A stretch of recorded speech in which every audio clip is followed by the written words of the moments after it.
Hi, this is Dr. Corey Maas on Looking Your Best, and today I wanted to take a few minutes to talk about something that we feel is very important, and that's the experience and the comfort that people have when they're doing procedures. Because one of the big fears people have around any kind of cosmetic procedure, whether it's in the office and doing cosmetic injections or doing surgery, is about their comfort, and tied integrally with that is their safety. So just to start with, in the office, we have local anesthesia procedures for virtually everything we do. Now there's some things that take less anesthesia and some things that take a little bit more anesthesia to make sure that they're comfortable. Some people have a great deal of anxiety about needles, for example, and just the idea of a needle for some people is very disturbing.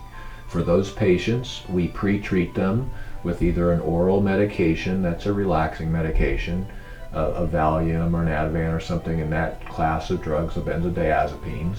We can use a pain medicine if it's absolutely necessary, but more importantly, we have local oral anesthesia or inhalational anesthesia, the old-fashioned laughing gas, which is applied in a very safe manner with 50% oxygen and a little tube. You sort of smoke it like a pipe, basically breathe in and out gently. It gives you a nice dose of the anesthetic through breathing, and it's a lot like they treat kids, for example, when they're anxious about procedures and they want to get them to sleep and start an IV.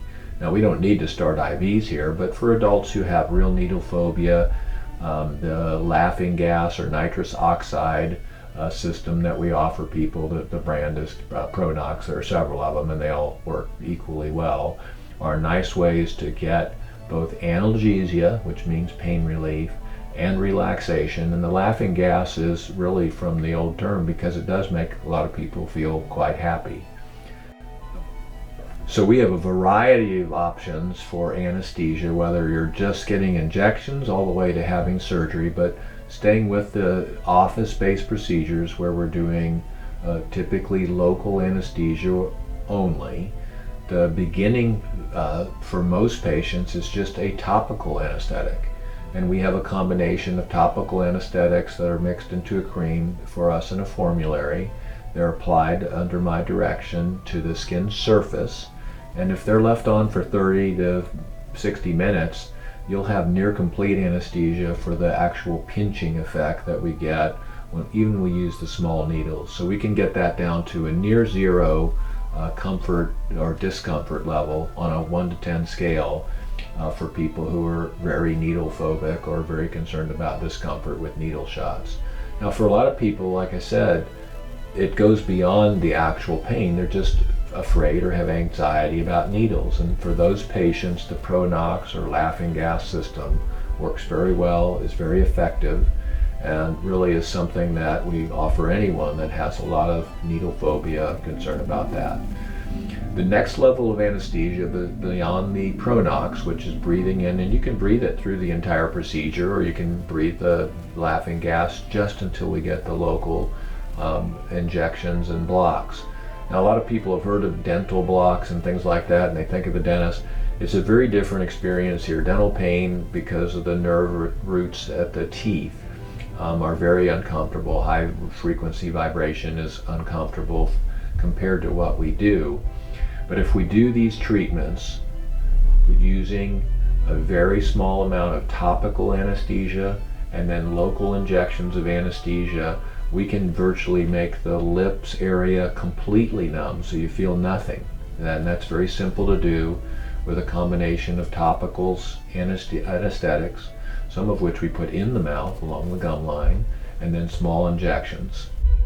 We can also do, as we've shown in things like Ultherapy for bigger treatments, that's a skin lifting procedure like a facelift. It's often referred to as the non-surgical facelift. And the historically biggest barrier to entry or deciding to do Ulthera was the reported discomfort. Well, we've done a study and have developed a system of doing local blocks along with the Pronox where you feel absolutely no discomfort when you do Ulthera. So we can do this with most all of the procedures where there's a minimal discomfort for the office with a combination of local anesthetics, if needed an oral inhalational anesthetic like laughing gas. The topicals we've talked about, are very effective in controlling the surface pain, and then the local anesthetic that's injected with really tiny needles can give us near complete local anesthesia where it's completely numb and you feel really no discomfort at all. So the levels of anesthesia that we use then can be defined by local anesthesia, which means that we're using small injections along with possibly an inhalational agent like laughing gas, and along with a topical anesthetic that's very, very potent and very effective in reducing or eliminating the pinch of the needle that you get when you get injections. And the next step up from local anesthesia, and that includes the blocks, by the way, when we do blocks so you don't feel anything of your lips, for example, or around a zone that we're treating. The next level up from that would be local anesthesia with sedation. And in those cases, there's two options for sedation. You can take a couple of pills that we have. We check your allergies and whatnot, make sure that's okay with you. You need a ride home when you get local sedation because you become impaired and you can't, it's not so much that you're loopy, but you certainly don't have permission to drive a car. It's just like operating heavy machinery with these things. So you need to have a friend or an Uber or whatever give you a ride home. But that local anesthesia can be administered with some oral medications. You need a good probably 30 to 60 minutes for it to really start working. So we just have people come in a little bit early for that. And the other option, which works much quicker, which is a little more and takes a little bit more time to set up, is local anesthesia with IV sedation. And when we use IV sedation, we use medications and doses that can get you really sleepy. We're required to use the outpatient surgery center, and there's one right in our building here, the San Francisco Rejuvenation Center, which is a multi-surgeon, multi-anesthesiologist that work there. But we can use that facility. It's very convenient for us to, if we need to add on a person who really wants to have IV sedation. We typically plan that in advance. It's pretty rare for us to, unless we plan it in advance, we can't necessarily do it that day. But we'll put a little IV in after you've had whatever you need to get you relaxed. We'll give you medicine through the IV, and the benefit of that is it works right away. So you get an immediate benefit from the IV from doing local anesthesia with IV sedation. And that there's a whole bunch of different medications that are available that are very effective in getting you into a nice tranquil state, that are very effective analgesics. And for us, when we're doing it with just the surgeon, nurses, and my assistant, the fellow or my associate that works with me, there's always a nurse and a doctor in the room accompanying you when you do local with IV sedation. And for some people, that's what's needed for things like laser skin resurfacing, for example, or doing hair replacement surgery. Those types of anesthesia are great for that. They're very short acting, they're very effective, and they give you a nice comfort level, nice feeling that we can extend if we want to use oral sedation along with it for several hours if needed. For the example, in a hair case where we're putting thousands of hairs transplanted from one area of the head to another of your own hair. And then a step up from that, which I still think is a grand leap from what people typically describe as general anesthesia. Now, in the traditional general anesthetic, people are paralyzed for just temporarily. They're first sedated, then they're paralyzed so that they're very sleepy and the vocal cords stay open. And then the anesthesiologist will slip a small tube into the trachea or windpipe. Now that's traditional general anesthesia, and they can use the respirator or you can breathe on your own, and that's called intubation. That's another description for that.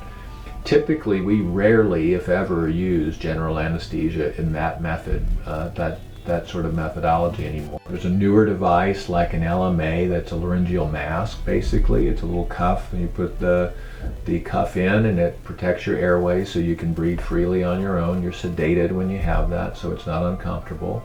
And with that type of anesthesia, we call that monitored deep sleep anesthesia. We have a nice discussion that you can see later with our anesthesiologist about that. But in those cases, people are just really sleeping comfortably. Their airways secure. They're breathing on their own. They have an IV where they're providing typically they're providing an infusion of medicine and or another gas inhalational anesthetic. And with those, the beauty of it is that when they turn it on, you're sleepy, the infusion, and you're off to having a nice nap, but breathing on your own. And when they turn it off, within a few minutes, you're awake. And that takes away a lot of the hangover effect and things like that that people often experience with these types of anesthetics. Now, all of those are in a range of comfort that we're talking about that are commensurate with the level of discomfort you might have during a procedure. For example, in longer procedures where I might be doing a facelift and eyelid surgery and implants and things like that, it's just more comfortable to be gently sleeping with MDSA than it would be doing local sedation or oral sedation. And so these things, if everybody keeps in mind the goals of anesthesia are your comfort and your safety, we choose those based on your comfort, your safety, and your preferences. And there's no perfect answer that works for everybody. From the office-based procedure where we're just doing tiny little injections to the larger or longer procedures, we want to make sure that your experience is as good as your outcome, so we make sure that you're very comfortable.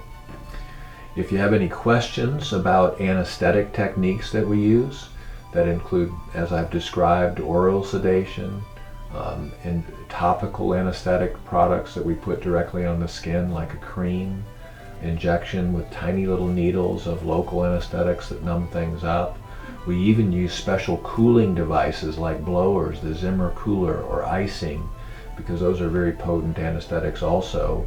And many times the combination of these things are used to make sure that your comfort is optimal, that we've optimized your comfort to make sure the procedure experience is as good as the outcome.